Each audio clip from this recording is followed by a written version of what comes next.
Olha só o que eu trouxe aqui para vocês. Um trecho do Sérgio Buarque de Holanda para compreender melhor essa dimensão do patrimonialismo na sociedade brasileira. Então, vamos para o Sérgio Buarque de Holanda. O que marca o patrimonialismo é essa dificuldade que os membros da sociedade têm em fazer a distinção entre o público e o familiar. Entre o público privado não, entre o particular. Vamos para o trecho, olha aí.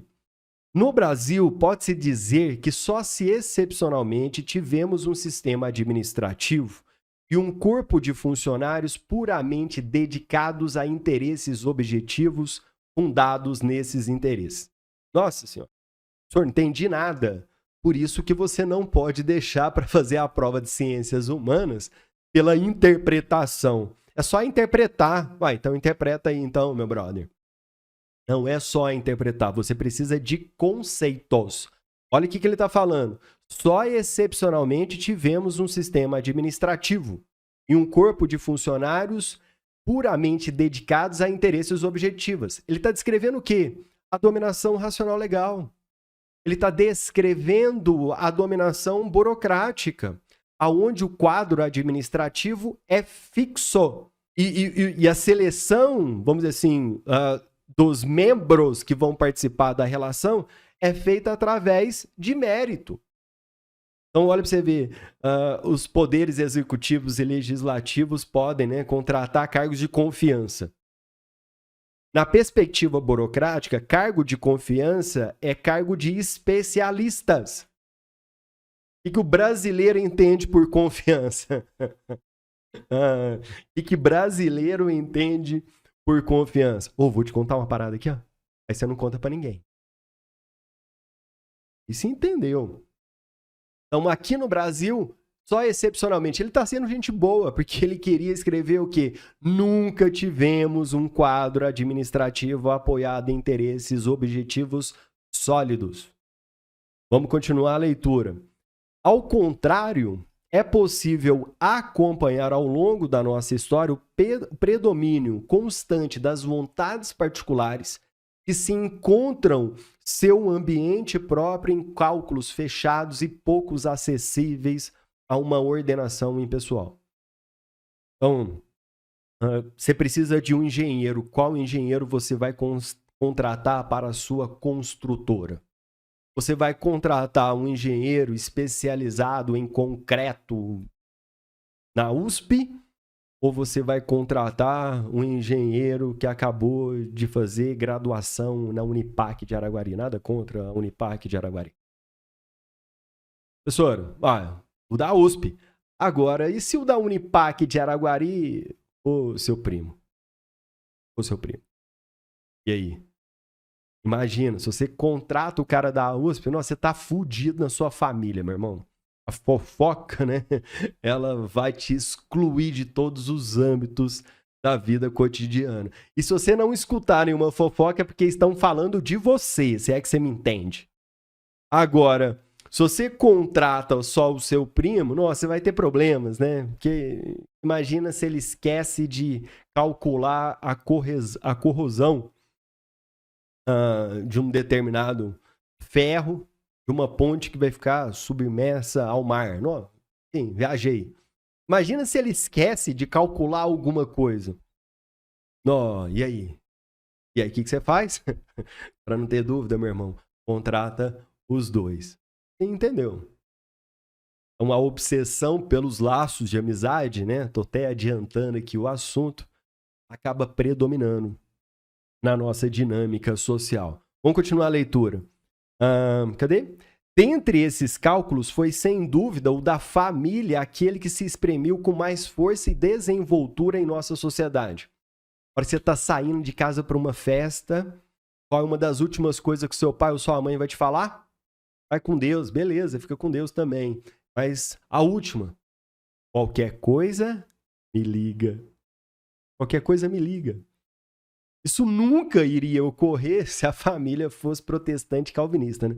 Então o pai diria, né? Qualquer coisa, resolva os seus problemas. Não, no Brasil não, no Brasil não, no Brasil, qualquer coisa, me liga. Então a família é um núcleo primordial e incontestável, vai dizer o Sérgio Buarque de Holanda. Vamos continuar aqui, ó. Supremacia incontestável, absorvente do núcleo familiar, a esfera por excelência dos contatos primários, dos laços de sangue do coração. Esta em que as relações que se criam na vida doméstica sempre forneceram um modelo obrigatório de qualquer composição social entre nós. Isso ocorre mesmo onde as instituições democráticas, fundadas em princípios neutros e abstratos, pretendem assentar a sociedade em normas antiparticularistas. O Sérgio Buarque, ele dá um exemplo disso, acho que está no começo do capítulo 5 desse texto. Ele fala assim, ó, no Brasil, houve uma pedagogia retardatária na constituição dos laços familiares. Pedagogia retardatária na constituição dos laços familiares, aonde as boas mães geram péssimos. Aonde as boas mães geram péssimos filhos. O que as boas mães fazem? Protege, e esse excesso de proteção não possibilita o indivíduo a realizar o seu processo de emancipação. Então, Sérgio Buarque de Holanda, e certeiro na identificação do patrimonialismo como elemento incontestável do nosso núcleo familiar. Deixei um outro trecho aí para vocês depois fazerem a leitura que envolve esse processo, né, de aparato burocrático para Weber, essa configuração patrimonial presente no Brasil. Finalizando, olha aí quem chegou, as características do homem cordial. Então, esse patrimonialismo, essa obsessão pelo núcleo familiar, faz com que no Brasil se desenvolva um homem cordial. Agora, vem cá, vou até focar em mim. O homem cordial, ele é a antítese do homem burocrata. O homem burocrata é aquele que age de maneira fria, calculista, visa apenas o objetivo previamente estabelecido. É o homem burocrata.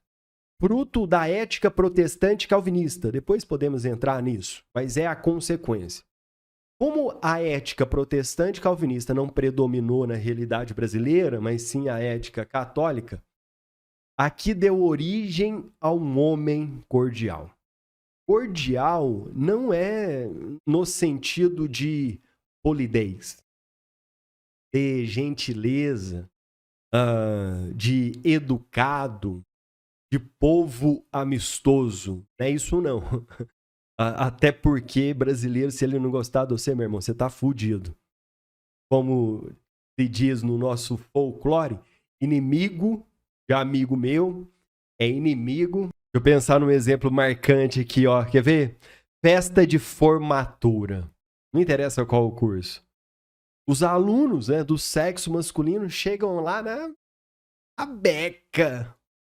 5 minutos de festa. Sem utilizar nenhum tipo de substância. A gravata que estava alinhada vai parar onde?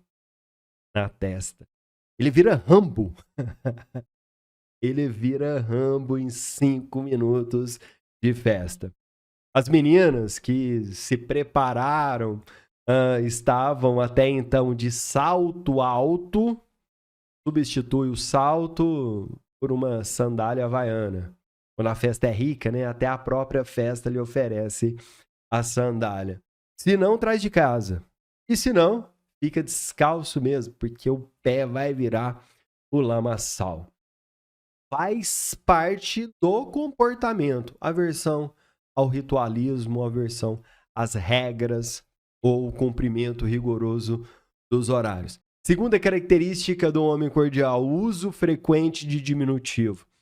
Nossa, paizinho, te amo tanto, tava precisando de um dinheirinho para comer um sanduichinho depois de uma festinha. Você entendeu? Origem portuguesa, hein? Então, esse uso frequente de diminutivo faz parte da nossa influência portuguesa. Toda vez que utilizamos o diminutivo, pode ser no sentido de aproximar ou de rebaixar, né? Ó, tô assistindo essa aulazinha aí. Ó, aí, nesse caso, o diminutivo, ele estabelece uma inferiorização. Agora, imagina, ó, hoje eu vou dar uma aulazinha para vocês. Aí, o aulazinha fica no sentido de carinho. Então, cuidado com essa ideia, né? E aí eu reforço de que brasileiro é amistoso, amigável, hospitaleiro. Não, meu irmão, porque inimigo de amigo meu é inimigo meu também. Terceira característica, horror à distância, desculpa, a obsessão pelos laços de amizade. Então, quem nunca mentiu por um amigo, meu irmão, é porque nunca teve amigo. Resumindo, por um amigo você é capaz de fazer de tudo. A maioria das vezes construímos laços de amizade por conta dos inimigos em comuns. Quando o Sérgio Buarque de Holanda explica isso, ele cita o Hegel, tá? Isso também está na filosofia hegeliana. Não dá para a gente entrar nesse momento sobre isso. Mas construímos laços de amizade pela quantidade de inimigos que temos em comum. O brasileiro fazendo prova no ensino médio, né? Ou ele cola, ou ele passa cola, ou ele cola e passa cola ao mesmo tempo.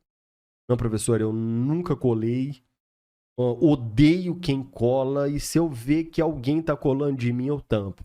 Então você sabe seu apelido. Você sabe o seu apelido.